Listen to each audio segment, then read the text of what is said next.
Yung nilinis mo na lahat, pero madami pa rin garapata sa paligid, Doc, safe po bang gamitin ang 7 powder sa ating mga dogs and cats? As a vet, importante nating linawin ang scientific side nito. Ang 7 powder o carbaryl-based insecticides ay pangunahing ginawa para sa agricultural pest control at hindi para sa animals. Ibig sabihin ay hindi siya veterinary drugs at hindi rin siya FDA-approved na gamot para sa mga dogs and cats. Ang mga FDA-approved tick and flea products ay dumaan sa safety testing specifically sa mga pets, kasama dito ang dosage, toxicity and side effects. At ang 7 powder ay hindi dumaan sa parehong proseso para sa ating mga companion animals. Paano siya gumagana sa environment? Pag nilagay ang 7 powder sa paligid, pinapatay niya ang insect through contact or ingestions. Pero, ang important concern dito ay yung mga non-target exposure. Ibig sabihin, kahit hindi organism ay pwede niyang maapektuhan.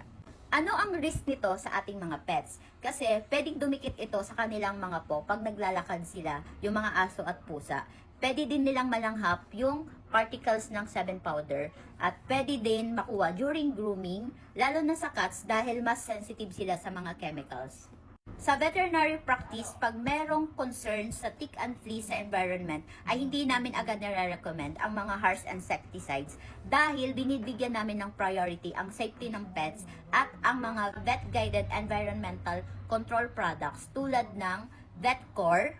Ginagamit siya for environmental flea and tick control at mild infestations at tulad din ng Dr. Shiba spray, mas gentle option for prevention and light control sa paligid ng pets.